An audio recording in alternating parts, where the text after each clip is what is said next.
لا حول ولا قوة إلا بالله العلي العظيم.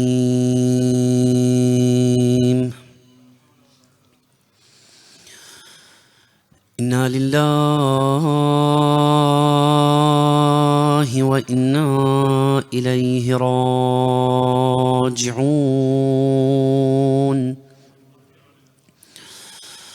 وأفوض أمري إلى الله إن الله بصير بالعباد.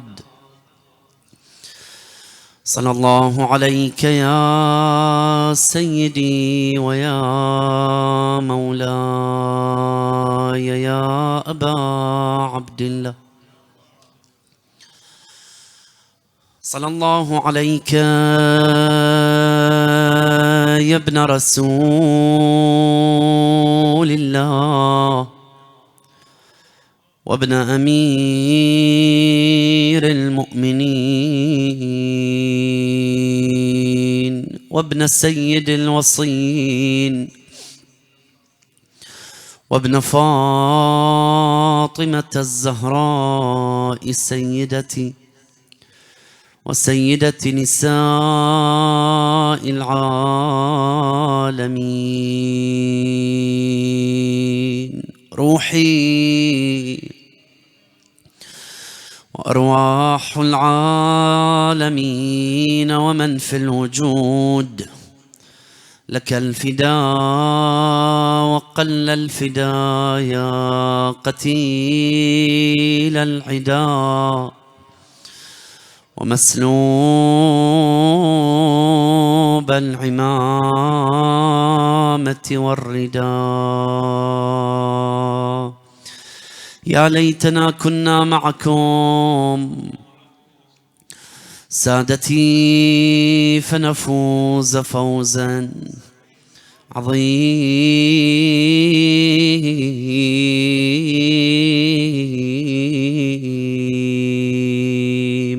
ذاك المنى لو أن ذلك يحصل يا غريب يا مظلوم كربلاء. تلك الوجوه المشرقات كأنها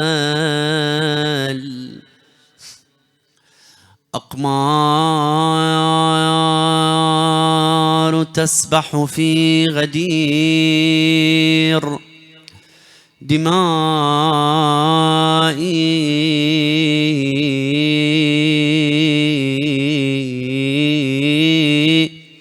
رقدوا وما مرت بهم سنة الكرى وغفت عيونهم بلا إغفاء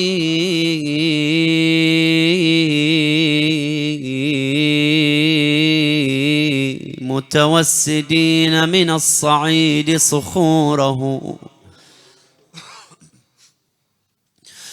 متمهدين خشونة الحصباء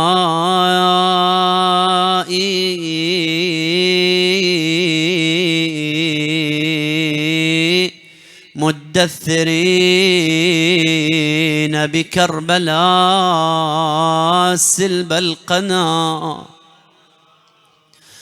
ومزملين على الربا بدماء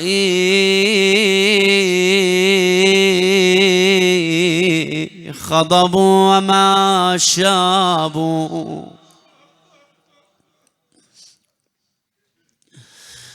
خضبوا وما شابوا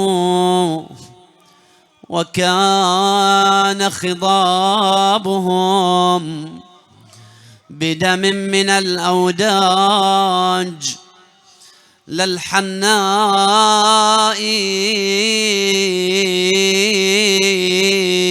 أطفالهم بلغوا الحلوم لقربهم، شوقا إلى الهيجاء للحسناء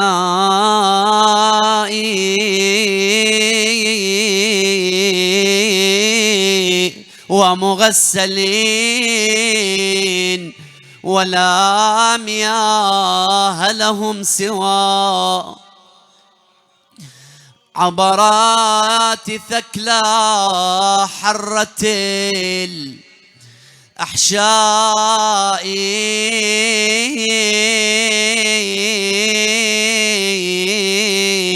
أصواتها بحت وهن نوائح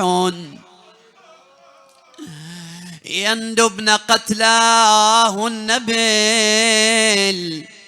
بالإماء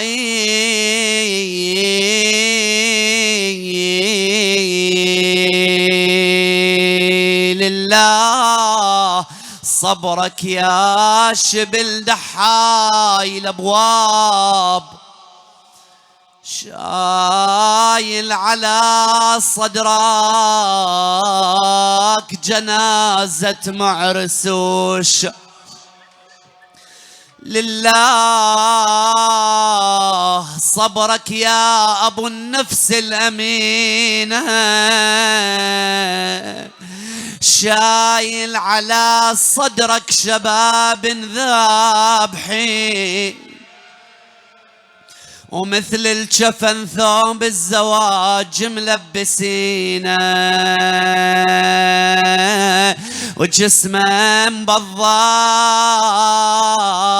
والخضاب بجفهينه. ما ينسى المظلوم لمن وصل الخيام،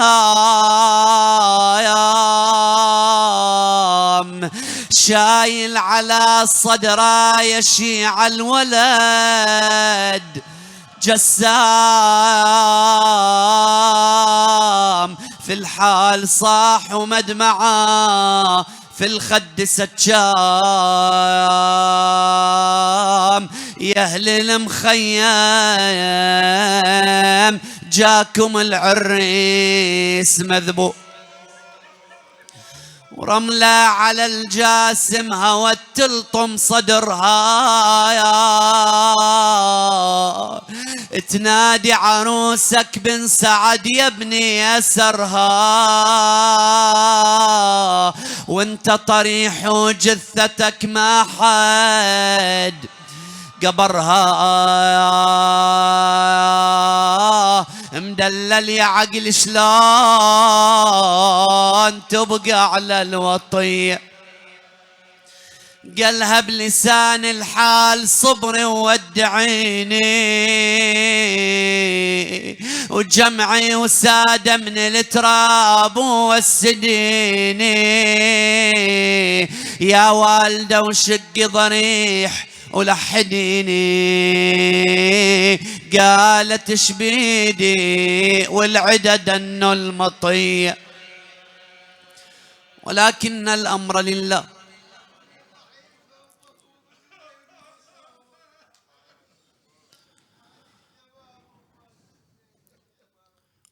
ولا حول ولا قوة إلا بالله العلي العظيم.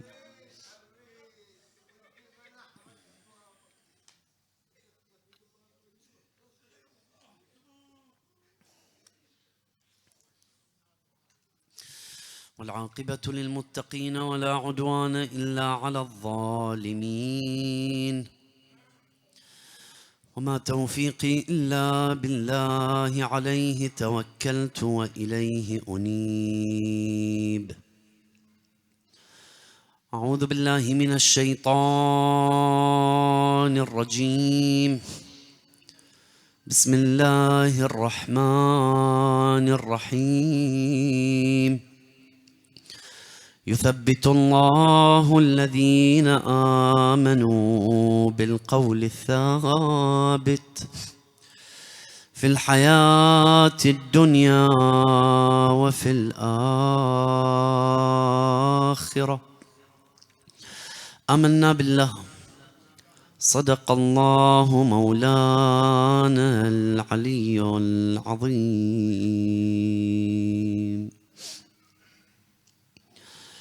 أكبر هم يحمله المؤمن في هذه الدنيا هو هم البقاء والثبات على الإيمان والخروج من الدنيا بولاية أمير المؤمنين صلوات الله وسلامه عليه، فإن فيها الفوز وإن فيها النجاة من أهوال القيامة ومن أهوال عالم الآخرة.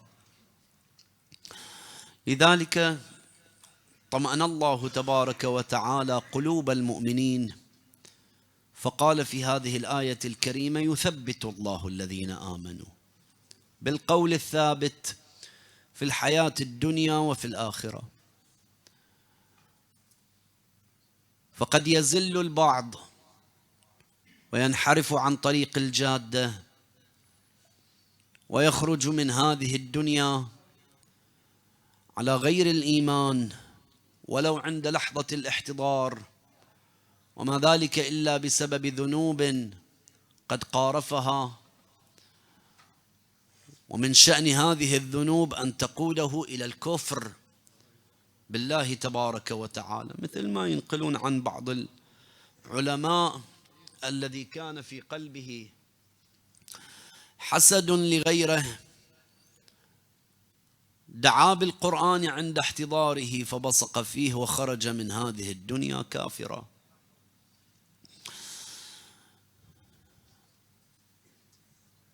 ولذلك يقول أمير المؤمنين صلوات الله وسلامه عليه: إن المؤمن لا يصبح إلا خائفا وإن كان محسنا، ولا يمسي إلا خائفا وإن كان محسنا. فلأجل هذا أرشدنا أهل البيت عليهم أفضل الصلاة والسلام إلى جملة من الأمور التي تثبت إيمان المؤمن، لأن بعض الإيمان يكون إيمانا مستودعا ولا يكون إيمانا مستقرا. والإيمان المستودع من الممكن بأنه ماذا؟ يسترجع ويسترد من صاحبه. فيجي واحد إلى الإمام الصادق صلوات الله وسلامه عليه ويطلب منا دعاء أو يطلب منا عمل، إذا فعله وإذا قام به صار إيمانه إيمانا مستقرا. فعلم الإمام هذا الدعاء أن يقول بعد الفريضة: رضيت بالله ربا وبالإسلام دينا، لأنك أنت في هذا الدعاء تستعرض أهم العقائد التي يسأل عنها الإنسان في قبره وفي قيامته، فهذه من شأنها أن تثبت إيمان المؤمن. من الذي يثبت إيمان المؤمن مراعاة آداب الاحتضار اللي وردت عن الأئمة الأطهار عليهم السلام. قراءة بعض الأدعية، النبي صلى الله عليه وآله حضر عند رجل في احتضاره وكان قد أغشي عليه وكان ملك الموت يقبض روحه، فالتفت النبي صلى الله عليه وآله إلى ملك الموت قال: يا ملك الموت أمهلني حتى أسائله.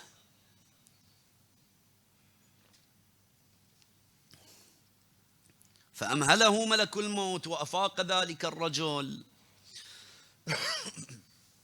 فقال له النبي صلى الله عليه وآله: ما رأيت؟ قال: يا رسول الله رأيت سوادا كثيرا وبياضا كثيرا. قال له: وأيهما أقرب إليك؟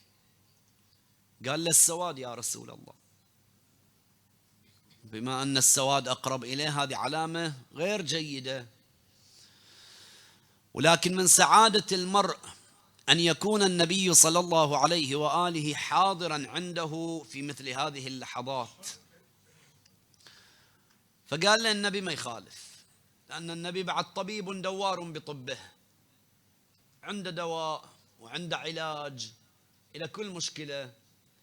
وبما أنه رأى السواد أقرب إليه من البياض، هذه مشكلة والنبي حاضر، يلا حلها يا رسول الله.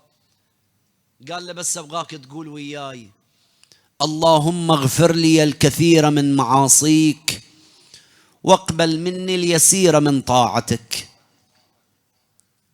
بس هذا أقوله يا رسول الله؟ قال له إيه بس. قال اللهم اغفر لي الكثير من معاصيك واقبل مني اليسير من طاعتك، أغشي عليه.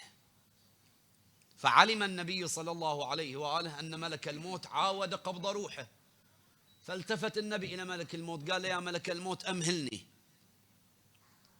أبغى أشوف أثر الدعاء، أبغى أشوف تغير وضعه لو لا من هذا الدعاء اللي قاله. أمهله ملك الموت، أفاق، قال له النبي صلى الله عليه وآله ما رأيت؟ قال له يا رسول الله سوادا كثيرا وبياضا كثيرا. قال له وأيهما أقرب إليك الآن؟ قال له البياض يا رسول الله، من شوي كان السواد أقرب إلي، حين البياض أقرب.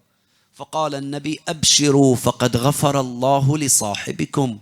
بهذه الكلمات التي قالها تبدل وضعه وتغير حاله وثبت على إيمانه وقبض على الإيمان من هذه الدنيا.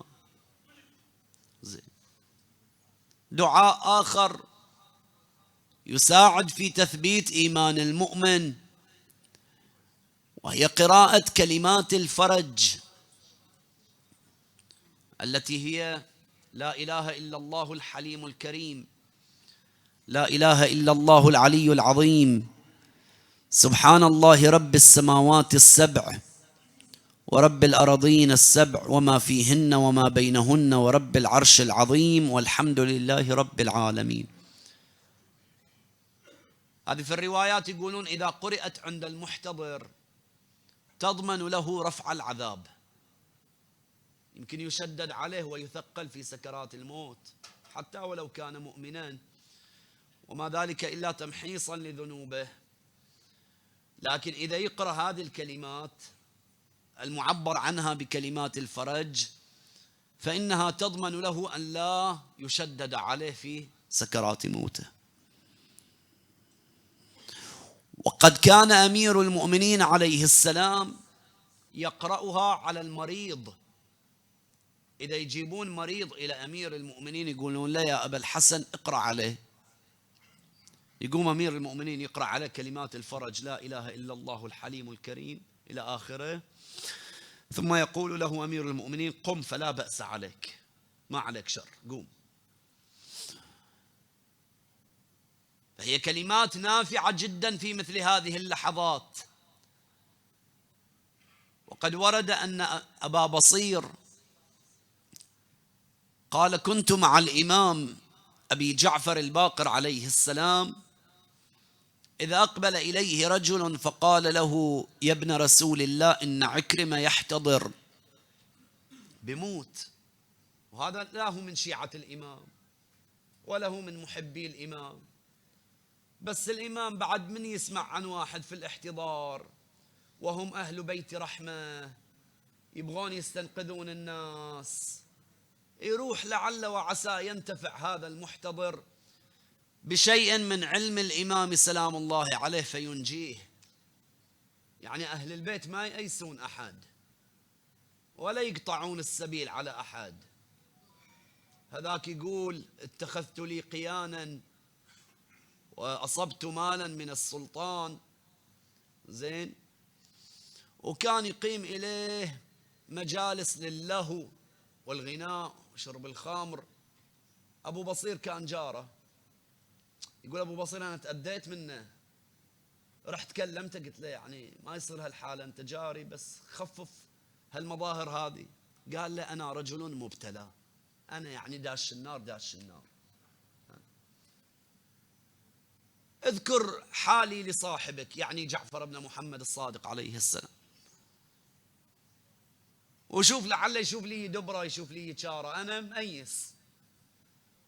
يقول راح أبو بصير إلى الإمام الصادق، شكا إليه، قال له الإمام قول له دع ما أنت عليه، بس اترك اللي أنت عليه الحين، شرب خمر وغناء وقيان مغنيات وما شاكل ذلك، بس اترك اللي أنت عليه وأنا الضامن لك الجنة. دع ما أنت عليه وأنا الضامن لك الجنة. يقول رجعت إلى صاحبي، رجعت إلى جاري، قلت له يقول لك جعفر بن محمد دع ما أنت عليه وأنا الضامن لك الجنة. قال له أقال لك هذا؟ قال إي والله.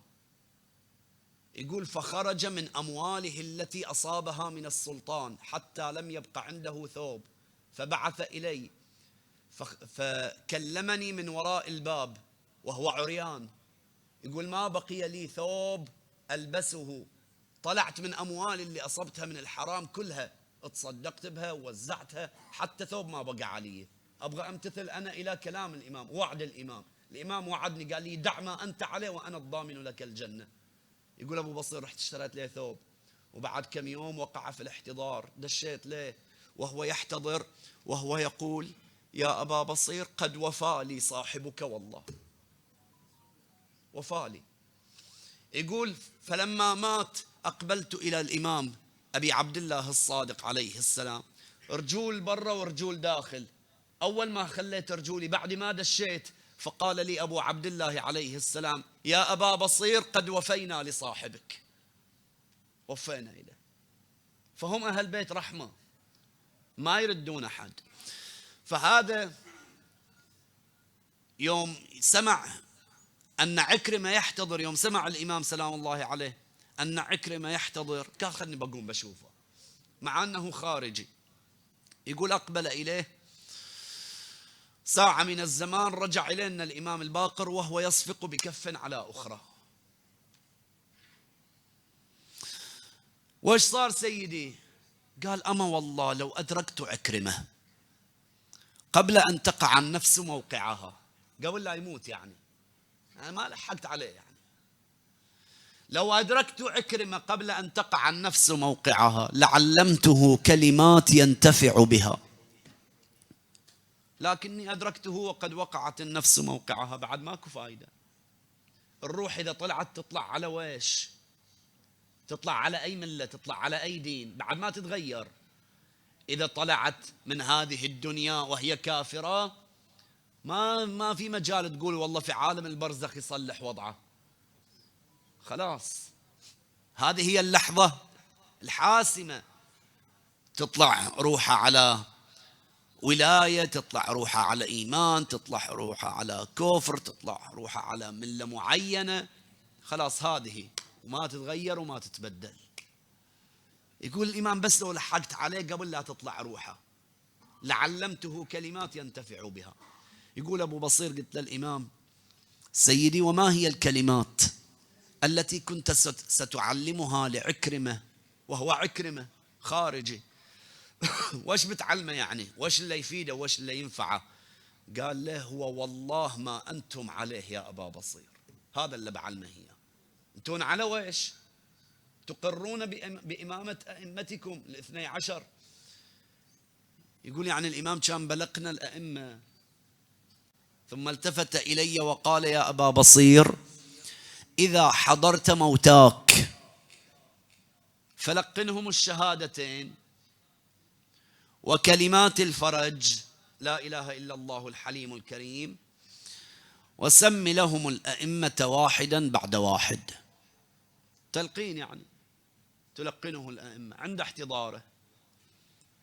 فهذه اللحظات مهمة جدا. مو القضية أنه والله إذا ساء حاله نتركه ونخليه بروحه ويموت على الأجهزة وعلى الوايرات وما حد يلقنه وما حد يتكلم وياه وما حد. في هذه اللحظات يطلعون أهله ويطلعون جماعته. لا، المفروض في مثل هذه اللحظات يوقف وياه واحد يقرأ عليه أدعية واردة عن أهل البيت يلقنه الأئمة عليهم أفضل الصلاة والسلام، فإنها نافعة جدا في مثل هذه اللحظات، لا أن يترك لوحده. من الأمور النافعة أيضا أن يوجه نحو القبلة. ومعنى ذلك أن يكون باطن قدميه متجها نحوها، بحيث إذا ما أجلسوه يكون مباشرة متوجه إلى القبلة. فإذا كان مضجع باطن قدميه متوجها نحوها. يقول أمير المؤمنين سلام الله عليه: دخل رسول الله صلى الله عليه وآله على رجل من ولد عبد المطلب، وكان في الاحتضار، وكان موجها على غير القبلة، فقال لهم النبي: وجهوه نحو القبلة، فإنكم إذا فعلتم ذلك أقبلت عليه الملائكة، ملائكة الرحمة تقبل عليه وهو متوجه نحو القبلة. هذا أمر نافع من الأمور النافعة التي تنفع المؤمن وتثبت إيمانه وتعجل راحته. قراءة بعض السور، من السور مثلا التي تقرأ عند الاحتضار قراءة سورة الصافات. سورة الصافات الإمام الكاظم عليه السلام يقول: ما قرأت عند محتضر قط إلا عجل الله راحته. يرتاح بسرعة إذا يقرأون على هذه السورة. وقد احتضر ولد من أولاد الإمام الكاظم عليه السلام. الإمام خوب عنده 32 ولد، وأكثر الأئمة ذرية وأولادا. احتضر إليه واحد من أولاده، فالتفت إلى القاسم ابن الإمام الكاظم عليه السلام، قال له: بني، قم واقرأ عند رأس أخيك سورة الصافات، ما دام يحتضر وبيطلع من هالدنيا. الإمام وش يوصي؟ قال له: قوم اقرأ عليه سورة الصافات. قام هذا قرأ عليه، قام القاسم قرأ عليه سورة الصافات، ما كملها يعني، وصل إلى موضع معين، الحين ما أذكر أي موضع، لكن الرواية تذكر وصل إلى أي آية. زين، ففاضت روح أخيه. فلما طلعوا يشيعونه، جاء واحد للإمام الكاظم عليه السلام قال له: سيدي، كنا نعهد بأن المحتضر يقرأ عند رأسه ياسين والقرآن الحكيم، هذا اللي نعرفه احنا، أن المحتضر يقرأ عليه ياسين، فصرت تأمرنا بالصافات. فقال له الإمام: ما قرأت سورة الصافات على محتضر قط إلا عجل الله راحته. قراءة سورة ياسين زينة، لكن بعد سورة الصافات إليها ميزة وإليها خصوصية، وهي تعجيل الراحة. تعجيل الراحة بالنسبة إلى المحتضر. ومن أنفع الأمور التي تنفع المؤمن في احتضاره وفي لحظات خروج روحه هو الارتباط بسيد الشهداء أبي عبد الله الحسين صلوات الله وسلامه عليه. هذا الارتباط اللي يخلي المؤمن يتشهد الشهادتين عند احتضاره، لأنه مرتبط بالحسين، لأنه ويا الحسين. يقول النبي صلى الله عليه وآله في حديث في عيون أخبار الرضا، يقول: ولقد لقن كلمات، يعني الحسين عنده دعاء وعنده دعوات الله ملقننا إياها، ولقد لقن كلمات لا يدعو بهن مخلوق إلا، ويذكر النبي وش يصير، إلا قضى دينه، يسر أمره، بعد ولقنه شهادة أن لا إله إلا الله وأن محمد رسول الله عند احتضاره.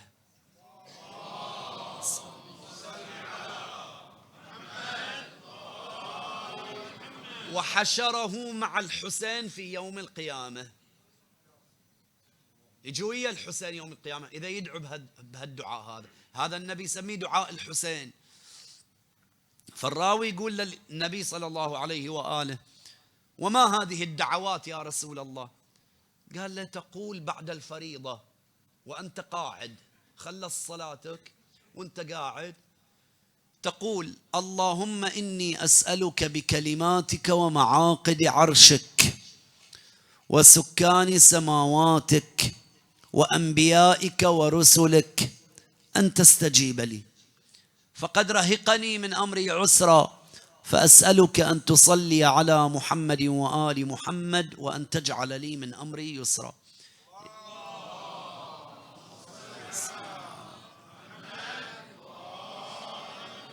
يقول هذا دعاء الحسين، هذا اللي يقرأ بعد الفريضة. زين، هذا من فوائده أن الله تبارك وتعالى يلقنه عند احتضاره الشهادتين، ومن فوائده أنه يحشر مع الحسين صلوات الله وسلامه عليه في يوم القيامة. فالارتباط بالحسين عليه السلام خير منجي من الأهوال ومن المخوفات، وكذلك البكاء عليه، وكذلك الجزع على مصابه. يقول الإمام الصادق إلى مسمع كردين البصري، يقول له: أو ما تذكر ما صنع به، يعني ما صنع بالحسين؟ قلت: بلى سيدي. قال له: وتجزع؟ قال: إي والله، حتى أمتنع عن الطعام والشراب، ما أكل ولا أشرب إذا جزعت على الحسين وذكرت مصابه.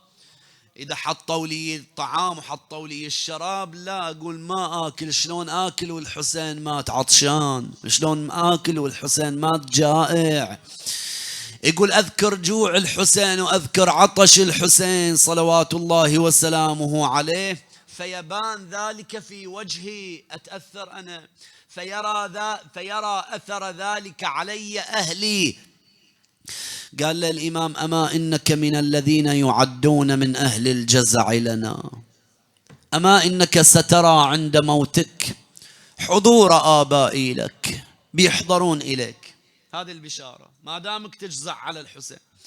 أما إنك سترى عند موتك حضور آبائي لك ووصيتهم ملك الموت، ووصيتهم ملك الموت بك. بيقولون له: شوي شوي عليه، لا تثقل عليه، فإنه طالما ذكر مصاب الحسين عليه السلام يتذكر وحدة الحسين، يتذكر عطش الحسين، يتذكر دمعة الحسين على أولاده وعلى أنصاره وعلى أحبابه، يتذكر لوعة الحسين على ولده علي الأكبر وهو يقول له: بني أتمشي إلى الموت برجليك؟ قال: بلى سيدي يا حسين.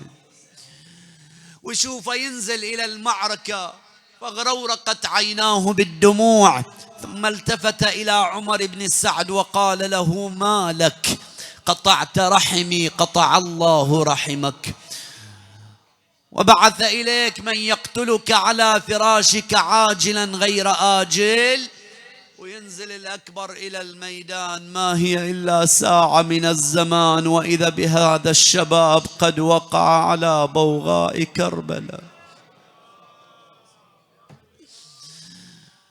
نادى: أبا حسين أدركني، عليك مني السلام. ساقت الريح كلام الأكبر إلى مسامع الحسين. أقبل الحسين وهو ينادي: ولدي علي،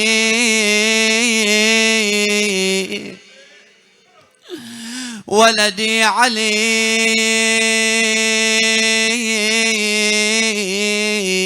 ولدي علي، بني قتلوك،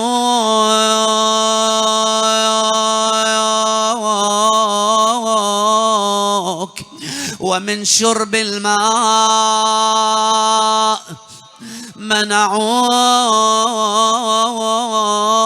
ولم يعرفوا من جدك ومن أبوك. بني علي بك أفجعوني، وبعدك يقتلوني، على الدنيا بعدك العفا. سمعت زينب نحيب الحسين، خرجت شابكة ب10 أناملها على راسها وهي تنادي: وعليا وابن أخيا. لما سمع الحسين قام إلى زينب قال أخي زينب ارجعي إلى الخيمة فقد أنسيتيني مصيبة ولدي. أرجعها إلى الخيمة، رجع إلى الأكبر فتح الأكبر عينه قال أبا لم تركتني ومضيت؟ قال ولدي لا تلومني، هذه عمتك زينب لما سمعت بمصرعك خرجت شابك بعشرها على راسها وهي تنادي وعليا وابن أخيا. لما سمع الأكبر بذكر عمته زينب نادى ودني يا أبويا العمتي زينب أراها خلها تشد جرحي ترى ذايب حشاها. قال لا يا عقلي ومهجتي حجياك فراها لازم بشيلك للخيم يا قرة العين.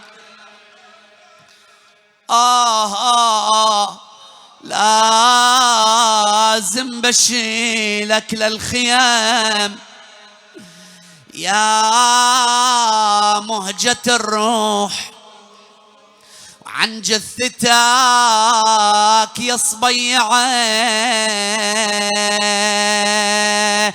وين انا اروح؟ لا قلت لامك ظل علي بالشمس مطروح لازم تقل إن كان جبت الولد يحسن.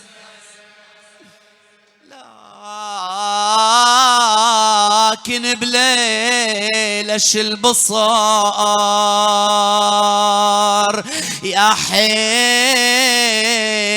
والأطباع لو عاينت جسمك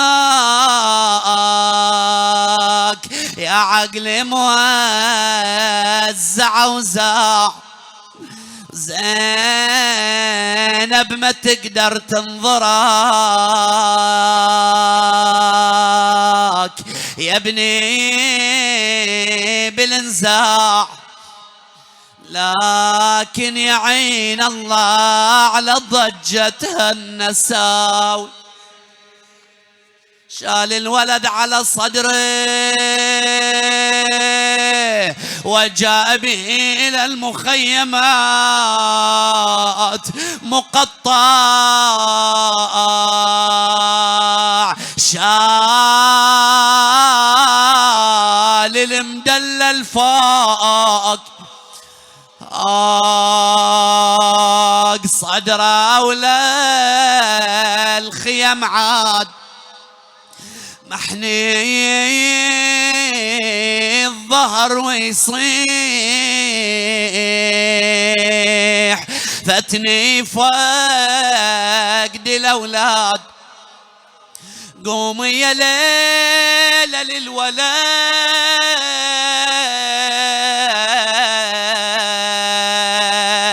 عدلي له ساد. طلعت من الدهشة تصيح الملتجى من هالمدلل يا خويا لافن ببردتاك كاسرة والله خواطرنا يا خويا وحدتك. المصاب الحل على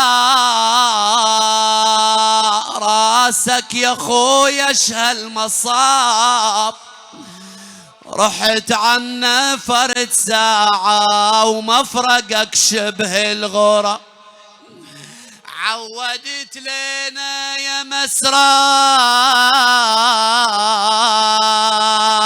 مفرقك يا حسين شاب، شهالمصاب اللي نحل جسمك وشيب لمته، مسايلج قلبي حرقتي اسكتي لا تسألي، خبر لك شر بردتي ملفوف فيها ابني علي. شوف يا ابني يا شبيه المصطفى يا مدللي، كيف طلعت تصفق الجفين زينب عمتك، وعلي راح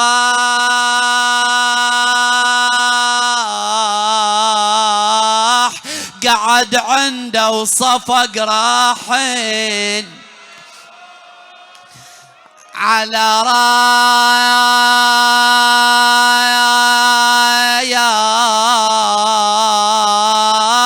شافوا النبل شابك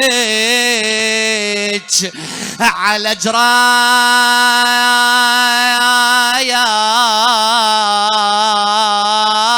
صاحب صوت يا زينب، علي راح وانا ظلمت الدنيا علي.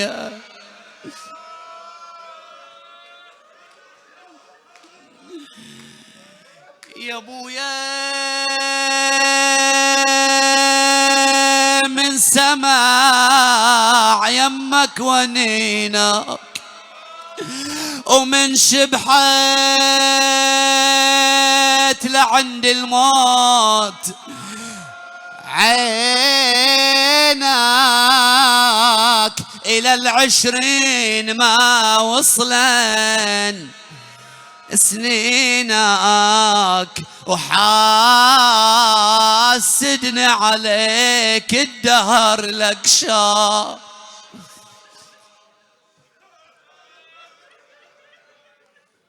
بعد هالبيتين وأسألك الدعاء، وش حالة أمه، وش حالة أم الشباب، وش حالة أم الولد؟ قال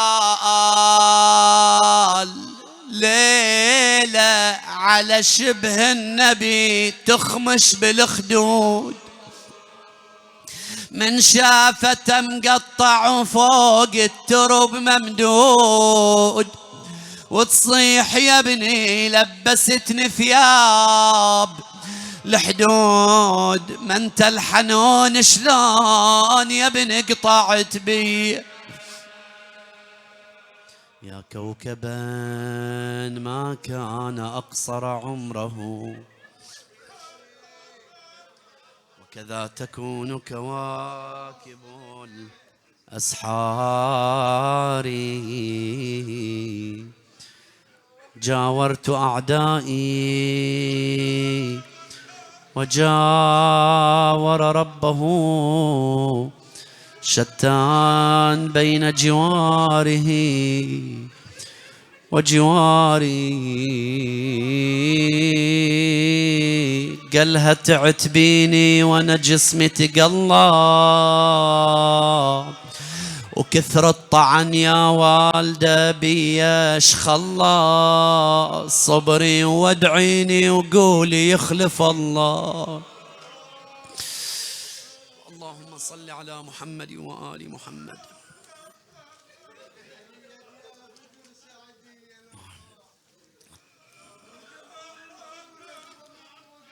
تقبل عزانا، اشف مرضانا، اقض حوائجنا، يسر أمورنا، سهل مطالبنا. اللهم وفقنا لمراضيك، جنبنا معاصيك. اللهم إنا نحب محمدا وآل محمد فاحشرنا معهم. اللهم إنا نحب عمل محمد وآل محمد فأشركنا في عملهم. وإلى أرواح موتانا وموتى المؤمنين والمؤمنات ومن مات على الإيمان نهدي للجميع ثواب السورة المباركة الفاتحة مع الصلوات.